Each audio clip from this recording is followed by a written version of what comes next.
Lisbon rises where the Tagus River widens into the Atlantic, a sunlit amphitheatre of red roofs, white stone, and blue water. Built across 7 steep hills, the city reveals itself in layers, castle and cloister above, tiled facades and tram lines below, and the great river always in view. As Portugal's capital and chief port, it has long been a crossroads, continental Europe's westernmost capital.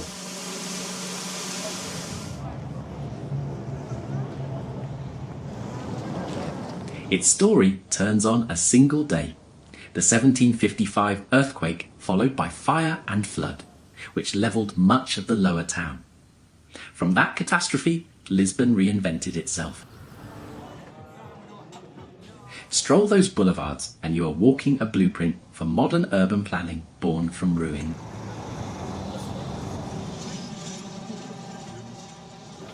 Yet Lisbon's identity also lives in older stones and living traditions. In Belém, the Tower of Belém and the Jerónimos Monastery, masterpieces of the Portuguese Manueline style, stand as maritime thresholds to the age of discoveries.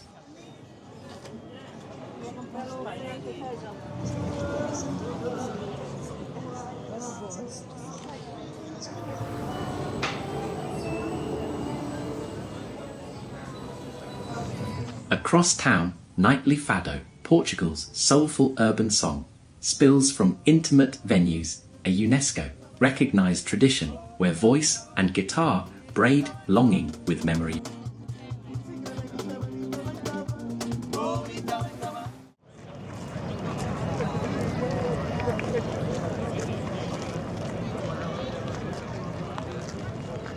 Our tour starts in Commerce Square, one of Lisbon's most famous landmarks, framed by graceful arcades and open to the Tagus. This grand plaza was rebuilt after the 1755 earthquake as the ceremonial gateway to the city, part of the Marquis of Pombal's bold plan for the new downtown. The royal palace that once stood here was lost to the disaster, and the square took on a new name and purpose that celebrated trade, governance, and renewal. At the centre, the bronze statue of King José I commands the space. Created by the sculptor Machado de Castro and inaugurated in 1775, a symbol of authority and resilience looking over the river approach. This riverfront has welcomed envoys and travellers for centuries. The marble steps of the Casa das Colunas still meet the water, restored to their historic look in 2008 after earlier works removed the old pier in the late 1990s. Stand here and you feel the city breathing with the tide.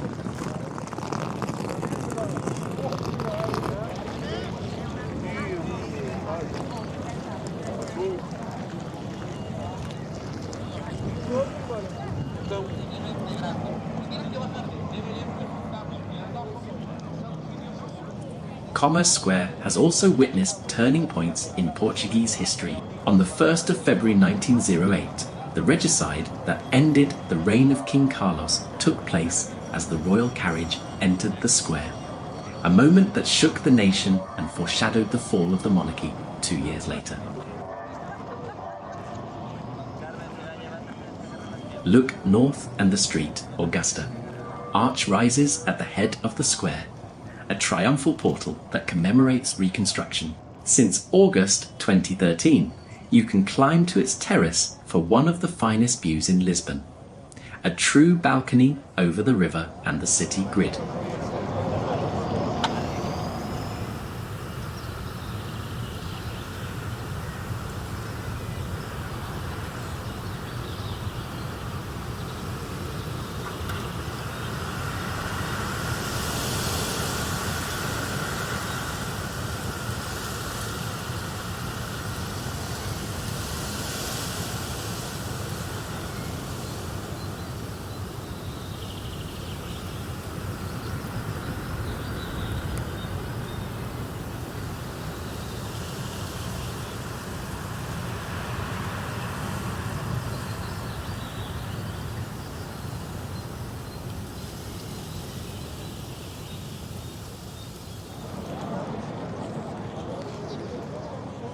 Today, the square is both a living room and a stage for the capital. It hosts major celebrations, including the New Year's Eve concerts and fireworks by the river, when thousands gather to count down under the glow of the arch and the reflections on the Tagus. As day fades, ferries, trams, and footsteps weave through the arcades, and Commerce Square returns to its timeless rhythm between city and sea.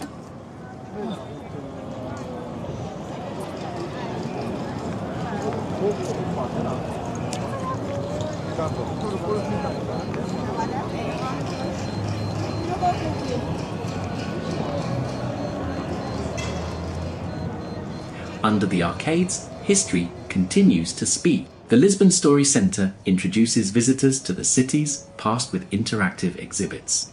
An institution opened in 2012 that makes the story of Lisbon vivid and accessible. Nearby, Martin Hodar Arcada, founded in the late 18th century, remains a legendary cafe associated with writers and artists.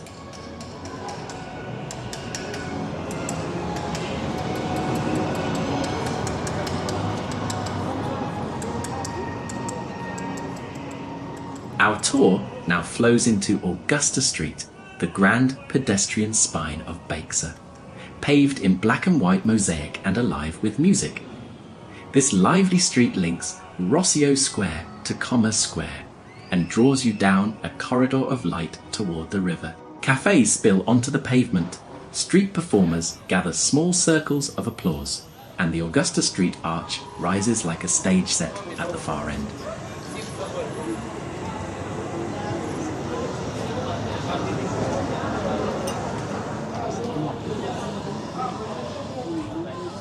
Football in Portugal is more than a game.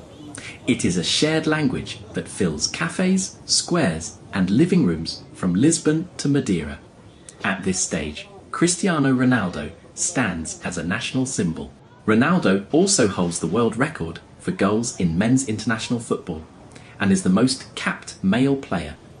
Achievements that have made him an ambassador for the country every time he wears the shirt. Beyond one player, football is the #1 sport in Portugal and a pillar of everyday culture, from full stadiums to sudden quiet in cafes when the national team plays.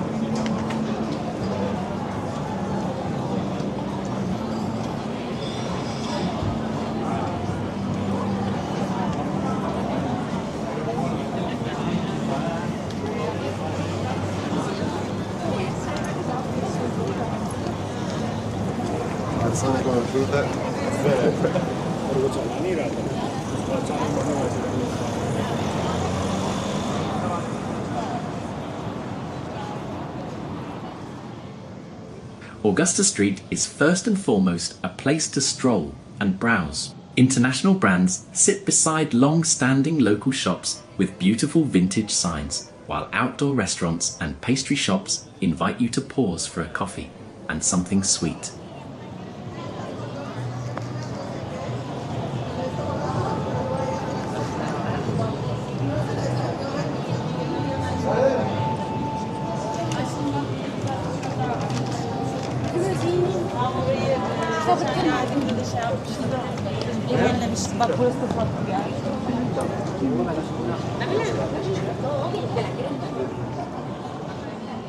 If you are tempted by a meal right on the main drag, know that you have many options on the side streets too.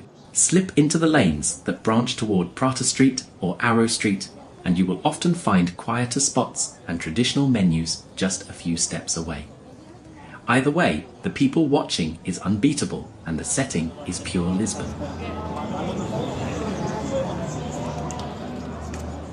Pastel de Bacalhau is the taste of Portugal in one bite. You find it in cafes, taverns, and bakeries across the country as a beloved snack that works at any hour.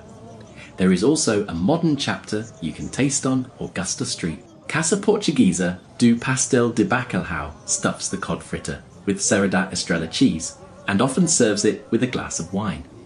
It is theatrical, rich and easy to try as you walk through Baixa since the shop sits right on the main street.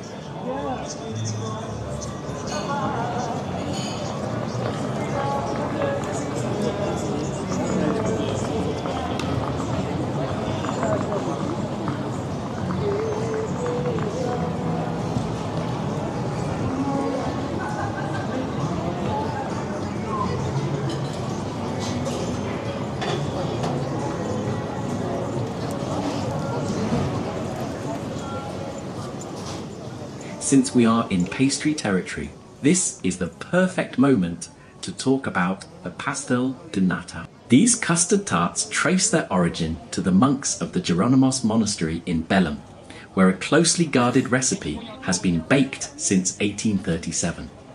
In the wider city, they are known as pastéis de nata, and you will find them in many cafes along and around Augusta Street. The tart has become an international star, but the best versions keep faith with the original method and are served warm with a light shake of cinnamon and sugar.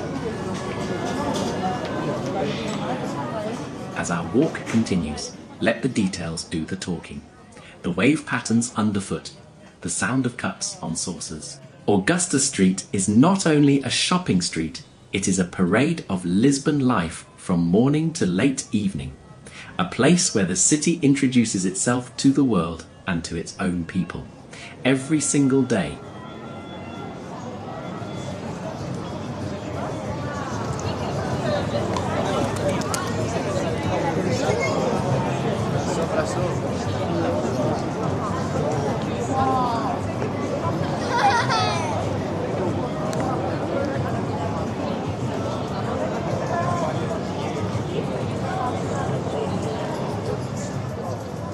From Augusta Street, you can see the Santa Justa lift rising above Baixa like a lacework tower of iron, a vertical link between the lower city and Carmo Square.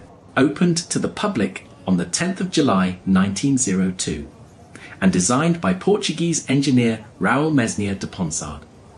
It began life-powered by steam and was converted to electricity a few years later.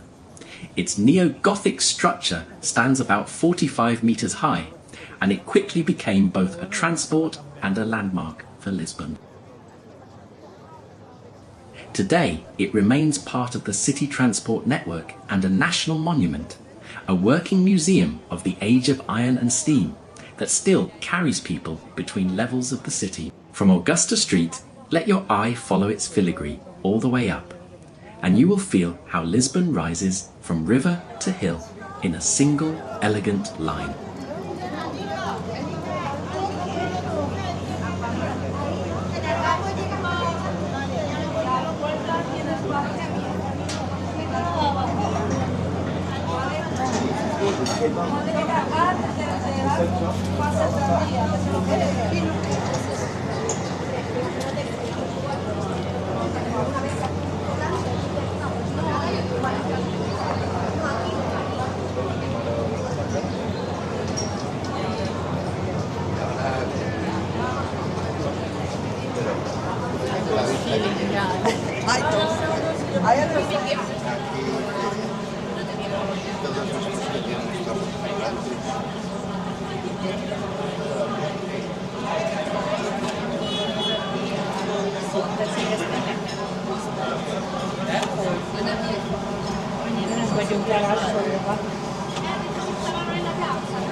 Rocio Square is the beating heart of downtown Lisbon, officially called Dom Pedro IV Square.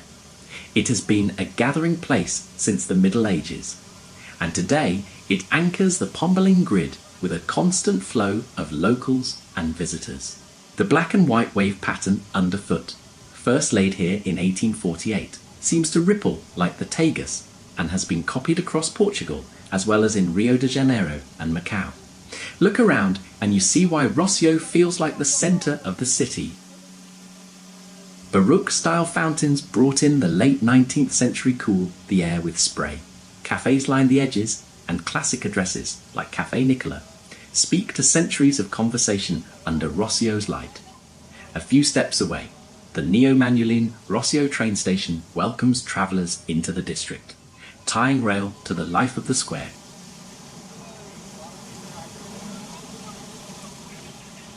In the middle rises the column of Pedro IV, a 20-plus metre monument crowned by the Soldier King.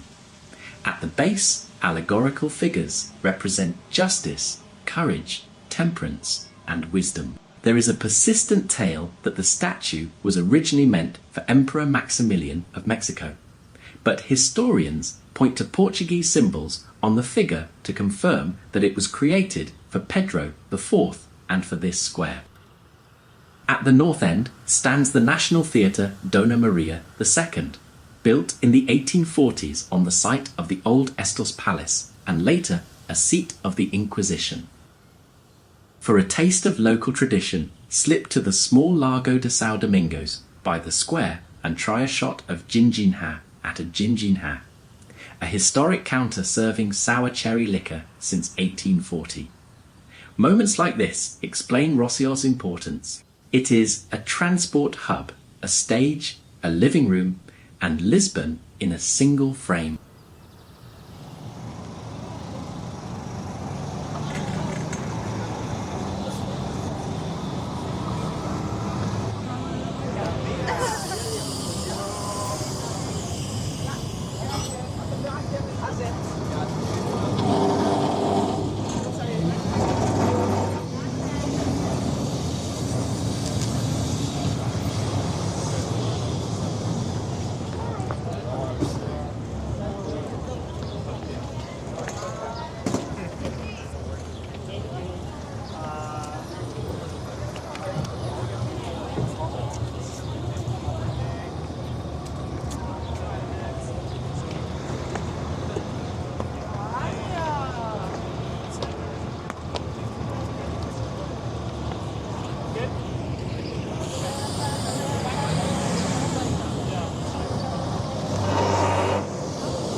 From Rossio Square, we continue to the Santa Luzia viewpoint, a romantic terrace on the edge of Alfama that looks over red roofs and the Tagus.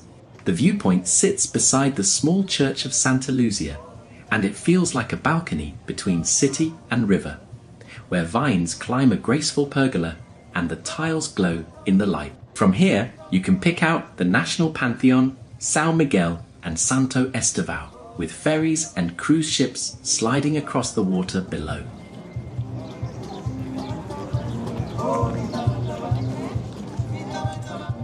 This is one of the city's classic miradoros, and it is easy to reach. Trams 12 and 28 stop right by the church, and the Portas do Sol viewpoint is only a few steps away, so you can move between terraces and watch the light change over Alfama. Early morning and late afternoon are the sweetest times here, when the mosaic tiles cool under the vines and musicians set a gentle rhythm for the square.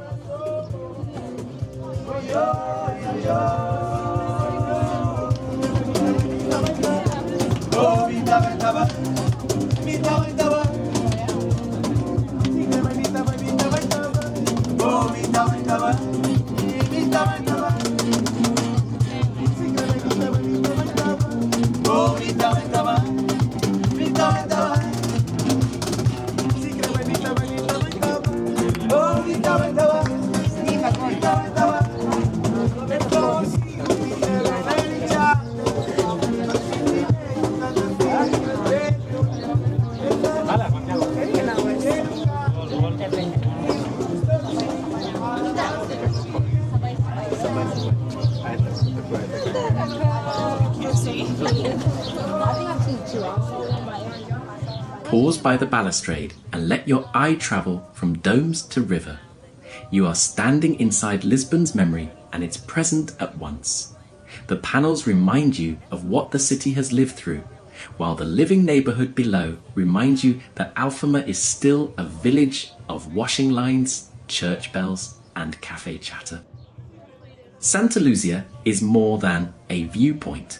It is a scene where Lisbon introduces itself with light, tile and the slow sweep of the river.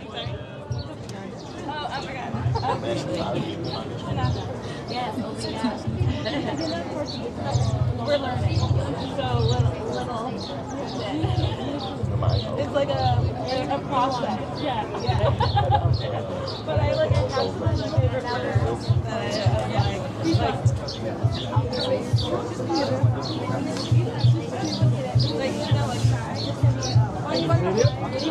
penso a una vena rossissima e poi mi rendo conto che non è una vena. In realtà a me facciano tutto rosso. Visitors can relax on the benches, enjoy the scenery, and even see street musicians playing traditional fado music.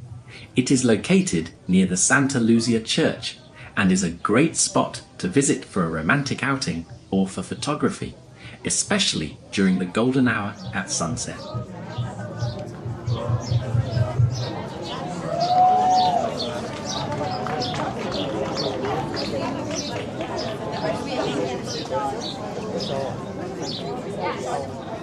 Just a few steps away from the Miradoro de Santa Luzia, you will find the Igreja de Santa Luzia Church. This iconic church was built in the 12th century and is one of the oldest churches in the city. Unfortunately, the original structure was destroyed during the 1755 earthquake. The one that stands today was reconstructed in the 18th century. Look along the church wall and you will see blue tile panels that tell chapters of Lisbon's story. One shows Commerce Square before the 1755 earthquake, the old river palace and arcades still intact. Another shows the siege of 1147 during the Christian reconquest of the city. These panels turn the terrace into an open-air gallery, a place where the view and the past meet. It's an amazing story about the Black Crowes. Okay. What's the legend?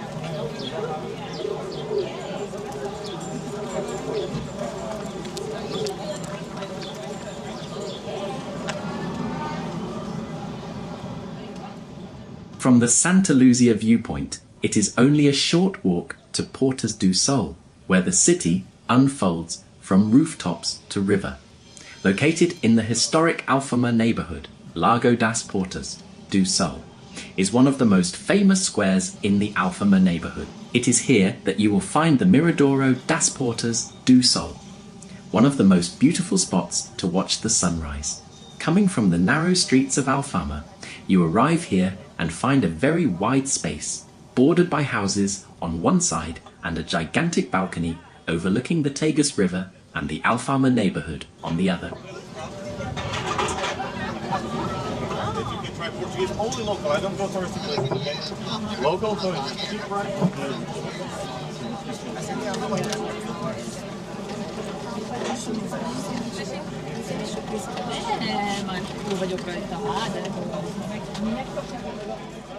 Miradoro das Portas do Sol is a scenic viewpoint where visitors can enjoy breathtaking panoramas of the city and the Tagus River. Positioned on a hillside, this site offers a perfect vantage point to appreciate the vibrant colours of the buildings and the historic architecture of the Alfama district. The name Portas do Sol translates to Gates of the Sun, a nod to the fact that Alfama is one of the first places in Lisbon to be touched by the sun in the morning. The area has deep historical roots, originally settled by the Romans and later by the Moors. So this is the area, this is Alfama. This is W Tomazie Veremaz jest tam It's one of the parts that Veremaz está Veremaz. raised by the 755 earthquake.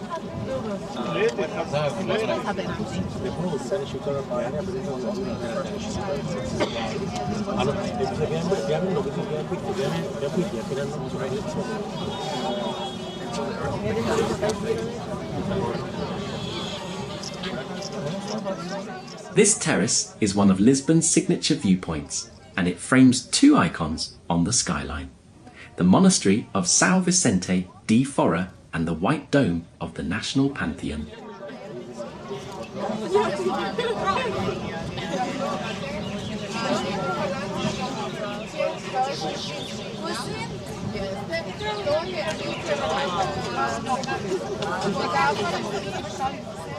The area is adorned with beautiful gardens and terraces, providing a quaint atmosphere ideal for relaxation or photography. It is a popular spot among both locals and tourists looking to soak in the picturesque landscape, making it a must-visit destination in Lisbon.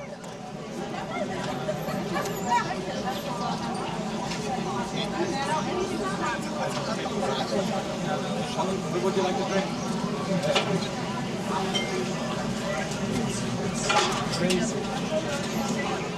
There is a kiosk and a broad cafe terrace, so you can pause for a coffee while the view opens from rooftops to the river. Right by the terrace, you can spot the statue of St. Vincent, Lisbon's patron, holding a ship with two ravens, the city's emblem. Stand at the balustrade and watch ferries drift and church bells carry over the hills. The famous tram 28 stops nearby, which makes this an easy pause on any route through Alfama. Portas do Sol is not only a lookout, it is a daily meeting place where Lisbon introduces itself in light, tile and river.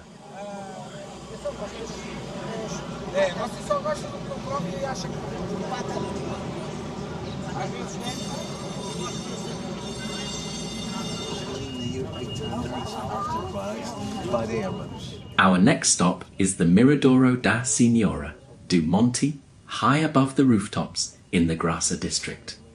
It looks out over Lisbon and is the city's highest lookout point, or Miradouro. With such a position, it means it offers uninterrupted 250-degree panoramic views across Lisbon, from the stunning old quarters and castle to the downtown district of the city and beyond. It is a perfect opportunity to get some amazing photographs of the landscape and city, as well as the Tagus River estuary and the castle of St. George. More about the suburbs and the Lisbon district. The principal part of the city is on this side, you know? You don't have anything special. It's just suburbs and Yeah, so sometimes very uneven because of the route. But yeah, you look at it. something on the tuk-tuk. Have a look around, okay? Okay, sure. Daddy, is it like 12? It's like 2, I think. Yeah, it's 2. You see our hotel? You said it was. There. Where's There's a little white Yeah, the building. bridge. All the red roofs. I can't even find where. I can't either, Timmy. I'm not even surprised. I can't even find. Maybe this one has a hair on it.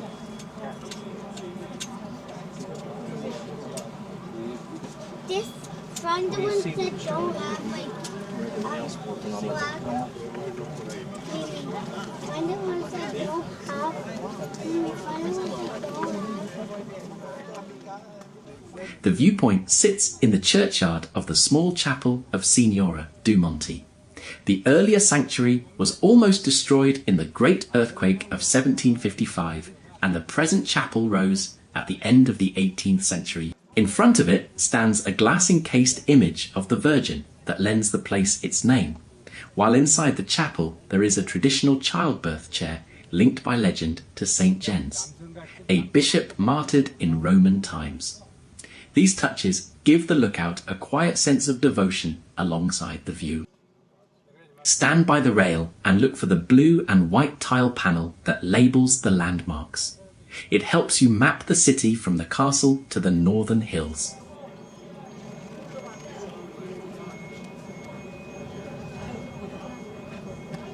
너무 그려졌지? 소나무가 너무 멋져.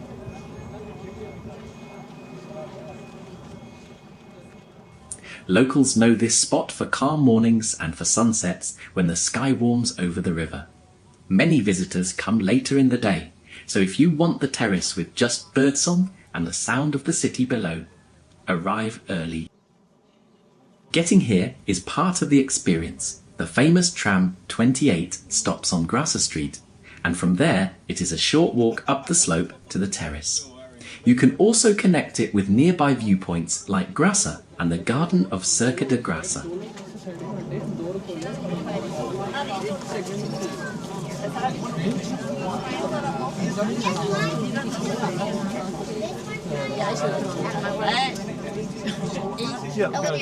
What makes this place special is how the everyday meets the monumental. Pine and olive trees cast shade over the patterned pavement. Musicians set a soft soundtrack, couples share a bench, and families trace the skyline with a finger on the tile map. Taxis and tuk-tuks come and go, yet the essence remains a simple promise. From here, Lisbon arranges itself for you. River, ridge, street and square appear in one sweep, and with a slow pace you can tell the story of a city built between water and hills.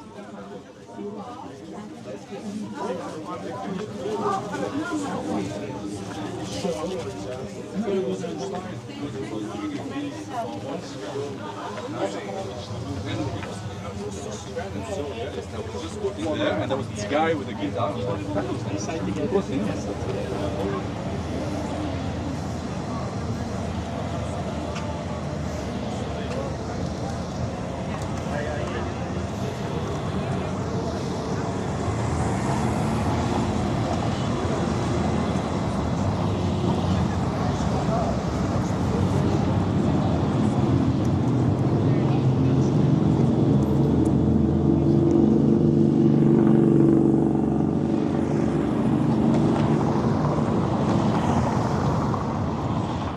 Just off Rossio Square, the glow of a small sardine shop pulls you in. Inside, walls glitter with rows of tins like little medals, each one a promise of the sea.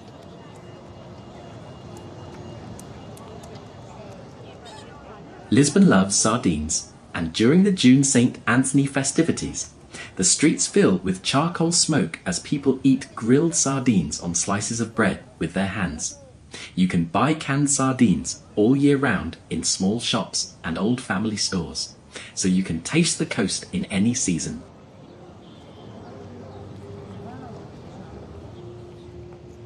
Here by Rossio, one of the most eye-catching stops is the fantastic world of the Portuguese sardine, a circus-themed temple to the tin where the whole shop is a stage set for canned fish. It opened its Rossio location with bright displays and a playful spirit, and there are other branches nearby along Bakes' streets. Step in for the spectacle, and you leave with a snack that travels.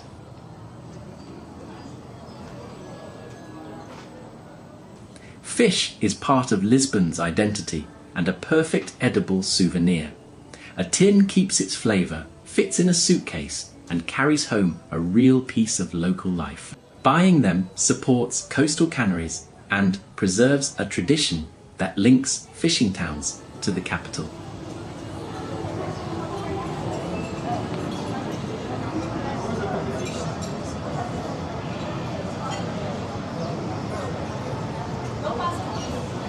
Vocês fazem confiar com aquela celular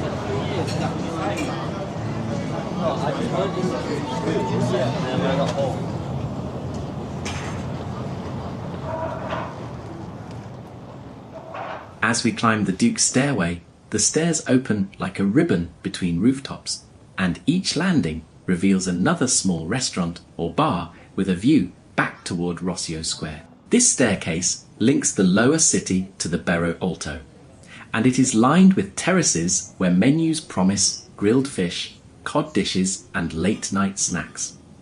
It is a classic Lisbon walk that delivers you straight to dinner.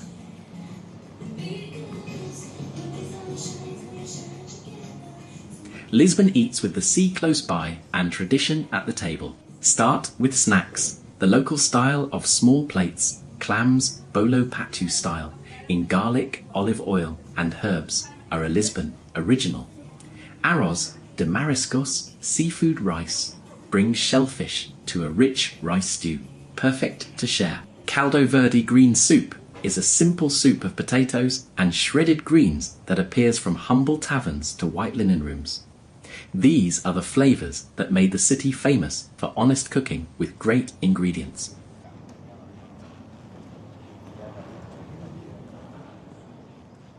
Cod is a constant in Lisbon kitchens. You will find bacalhau à brás, bacalhau com natas, cod with cream baked hot from the oven, and grilled loin with olive oil and onions.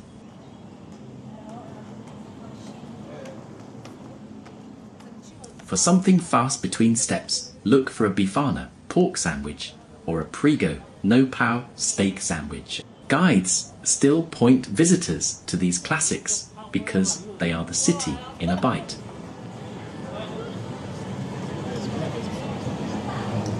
Hi there. It's not for a drink or food?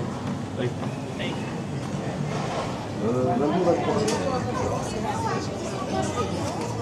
It's a little drink.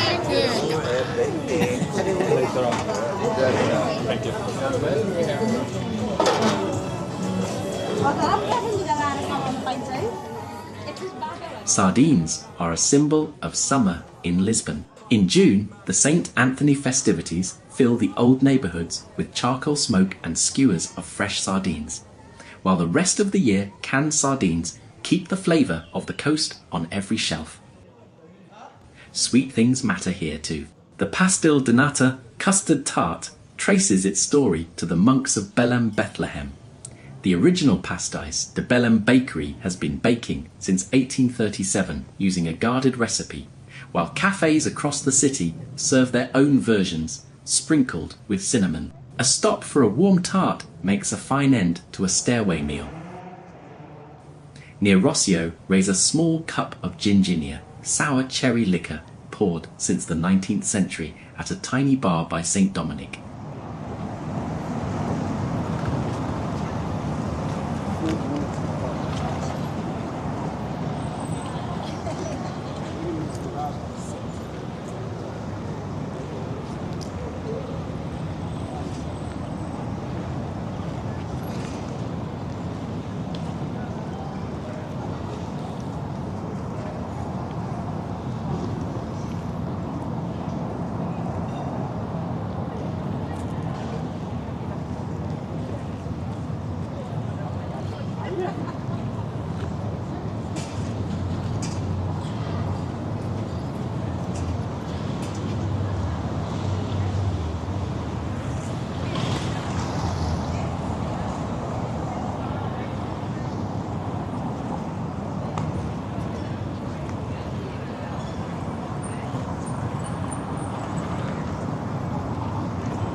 Next on our walk, we reach the Gloria tram, the steep little funicular that climbs from Restaurateurs Square to the garden of São Pedro de Alcantara.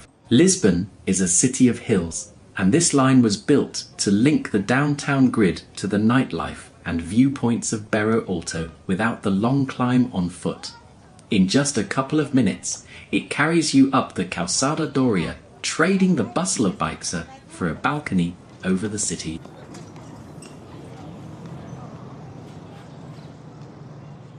The story begins in the late 19th century. Gloria opened on the 24th of October 1885. At first, it worked by water counterweight.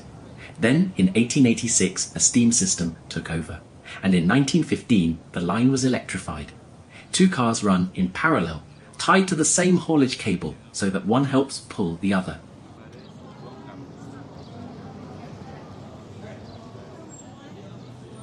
The route is short but important. It connects the lower city to one of Lisbon's classic terraces. For residents, it has long been part of the daily weave between home, work and evening plans. For visitors, it is a moving postcard and a practical ride to the viewpoint and the bars and restaurants above. That mix of utility and charm is why the Gloria became one of the most used of Lisbon's 3 historic funiculars, carrying millions of passengers each year.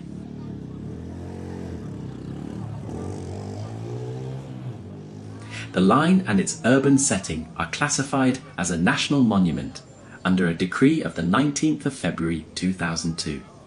With protection limits set in 2018, that status safeguards not only the track and cars, but also the historic streetscape they inhabit. A note for today, after a tragic derailment on the 3rd of September 2025. The service has been suspended.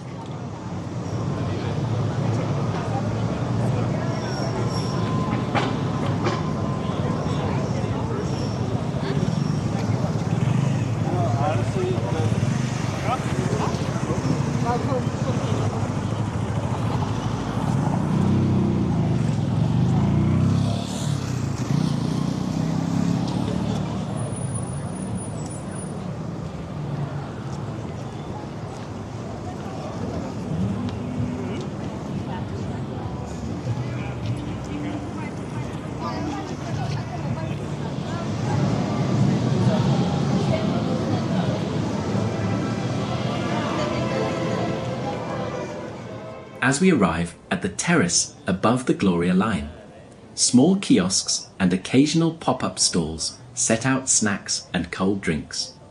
It is easy to grab something simple and enjoy the view. You can try a glass of sangria, the easygoing Iberian drink of wine mixed with fruit and a little sweetness, or just a cold beer while music drifts across the garden.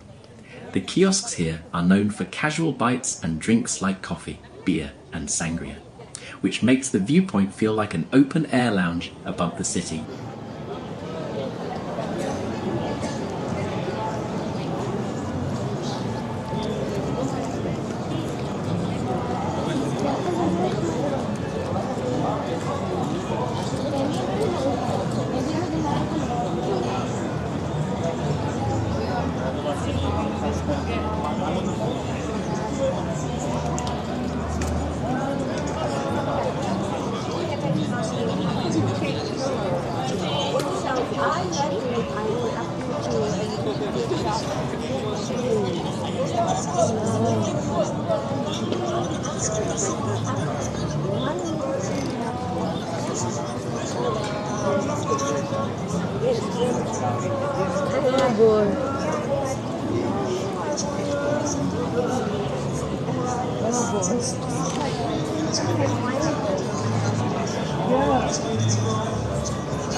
Miradouro de São Pedro de Alcantara is one of Lisbon's classic viewpoints, set in a landscaped garden right beside the upper station of the Gloria Funicular. From this balcony, you look across the valley to the castle, over Baixa and Restaurados, and along Avenida da Liberdade toward the river.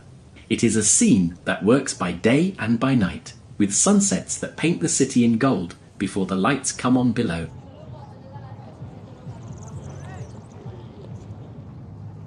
The terrace is arranged on 2 levels with paths, beds of shrubs, and a central fountain.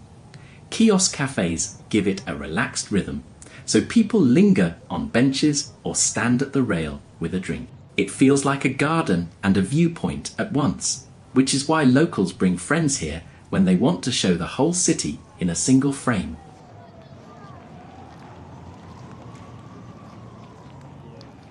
Look for the blue and white tile panel on the lower level. Installed in the mid-20th century, it labels the skyline so you can match what you see to names on the ceramic map. It points out the Castro de São Jorge, the churches on the Grata Hill, and the sweep of the Tagus beyond the rooftops. It is a simple guide that turns the view into a living lesson about the city's geography.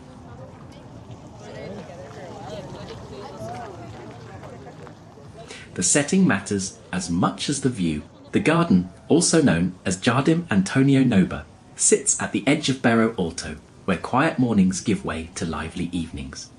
The short ride up on the Gloria line has delivered people to this terrace since the 19th century, which is why the viewpoint is woven into everyday routes from downtown to the hilltops. You step off the funicular, take a few paces, and Lisbon opens in front of you.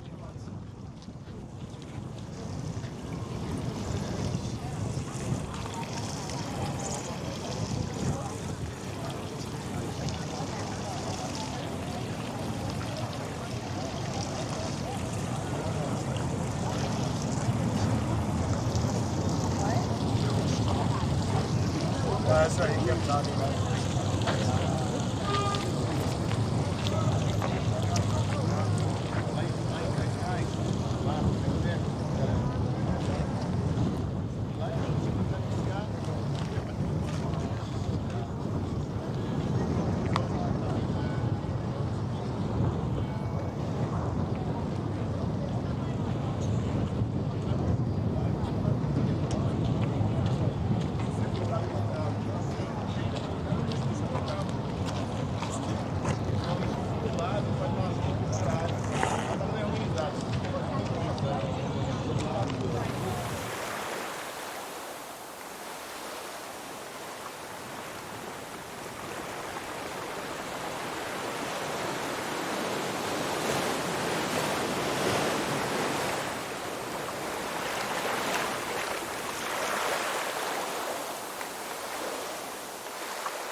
From the riverbank, the Belém Tower rises like a stone ship, symbol of Lisbon's age of discoveries and guardian of the Tagus mouth. Built between about 1514 and 1519 by the military architect Francisco de Arruda, it served both as a riverside fort to defend the harbour and as a ceremonial gateway, where expeditions departed and returned.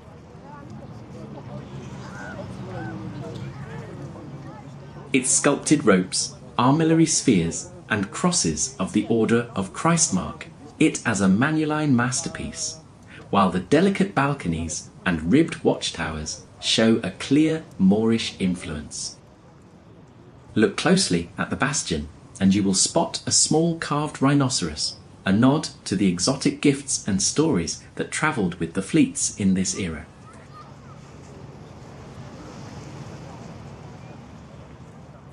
Over time, the tower's role shifted. It helped guard shipping, collected customs, later saw use as a prison, and in the modern period, became an icon of national identity on the waterfront.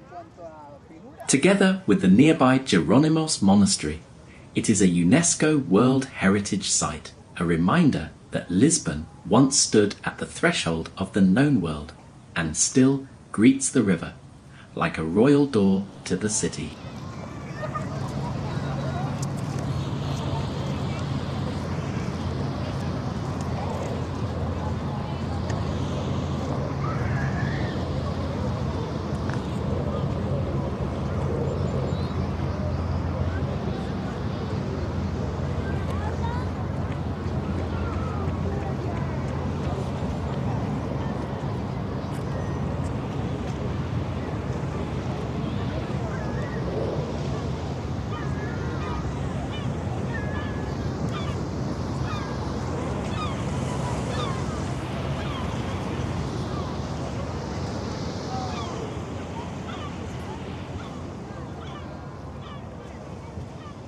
Lisbon's story begins long before the name Lisbon.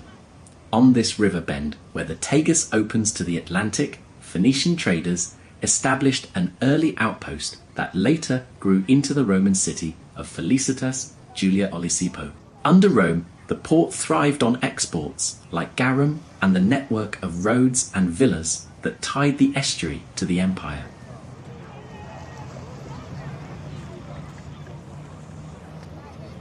After Rome fell, waves of Suebi and Visigoths ruled the region until 714, when Muslim forces from the Maghreb took the hilltop town they called Al-Yushbuna. Under the Moors, the city became an important commercial and administrative centre on the Tagus, shaped by mosques, gardens, and the fortified palace on the castle hill.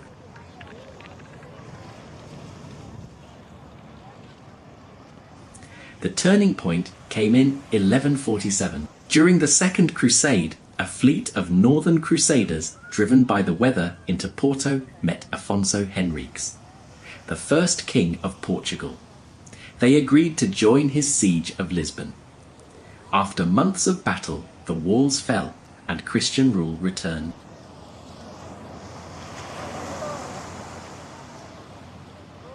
By the mid-1200s, Lisbon replaced Coimbra as the capital, a shift that concentrated royal power and administration on the Atlantic coast.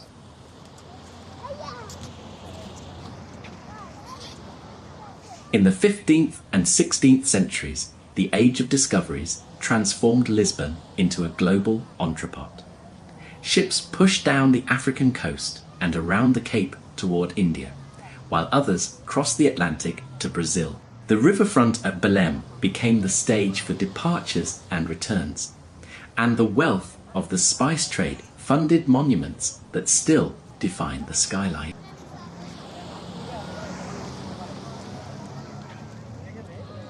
That early modern ascendancy faced trials from war, disease, and shifting trade routes, but nothing matched the shock of the morning of the 1st of November, 1755.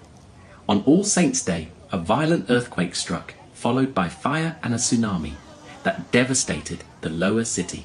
Out of the catastrophe came one of Europe's most ambitious urban projects. Under the Marquis of Pombal, engineers replanned the Baixa with broad avenues, rational blocks, and buildings framed by a timber lattice known as the Pombaline cage to resist future shocks.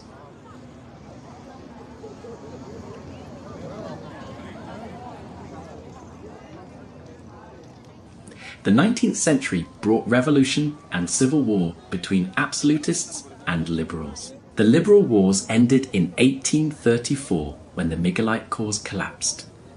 Don Miguel went into exile, and Queen Maria II was restored to the throne.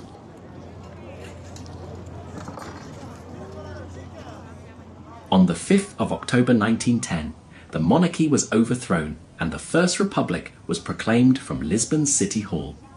The new flag and symbols soon followed, and the streets of the capital carried the energy and uncertainty of rapid change. That instability ended with a military coup on 28 May 1926, which paved the way for the Estado Novo. In 1933, a new constitution designed by Antonio de Oliveira Salazar formalized a corporatist authoritarian regime that would control Portugal for decades.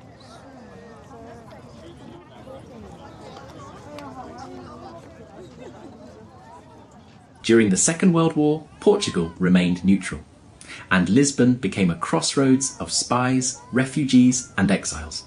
Hotels and cafes in the capital and along the Estoril coast filled with agents and emigrants, and ships out of the harbour carried thousands toward the Americas.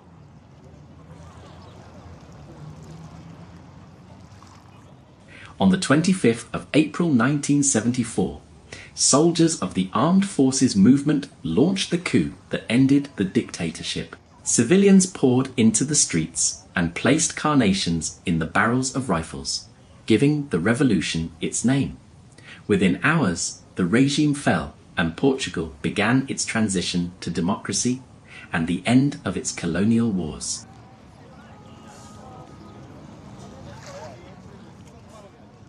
In 1986, Portugal joined the European communities, opening the economy to new markets and to development funds that modernized infrastructure. Lisbon changed visibly in the 1990s.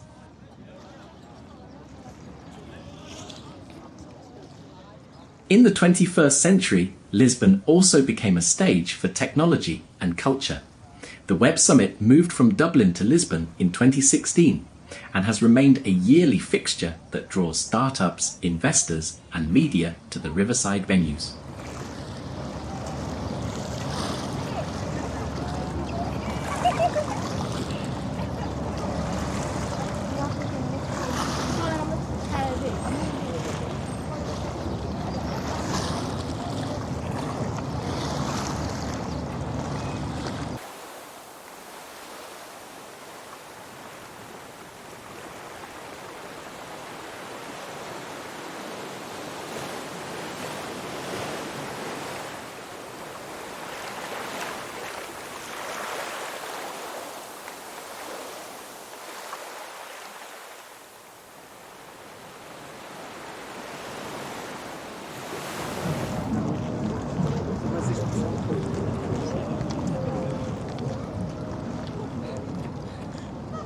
From the riverfront, the monument to the discoveries rises like the prow of a stone ship with Prince Henry the Navigator at the front and a procession of explorers, cartographers and poets behind him. It was first built in 1940 for the Portuguese World Exhibition, then rebuilt in lasting materials and inaugurated in 1960 to mark 500 years since Henry's death, a tribute to the voyages that launched Portugal into the world.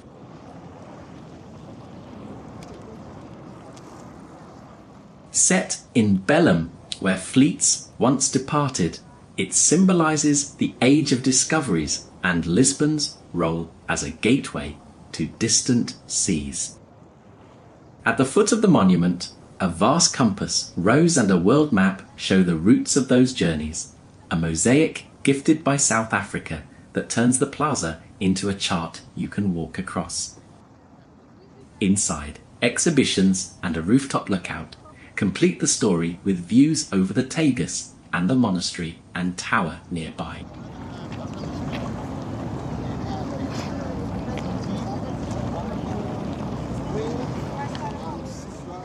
That is the end of our walk in Lisbon. Thank you for coming along. If you enjoyed the views, the stories and the food, give this video a like and subscribe for more journeys across Europe. Tell us your favourite moment in the comments and where you want us to go next. If you are planning a trip, save this video and share it with a friend. Until next time, take care, keep exploring, and we will see you on the next walk.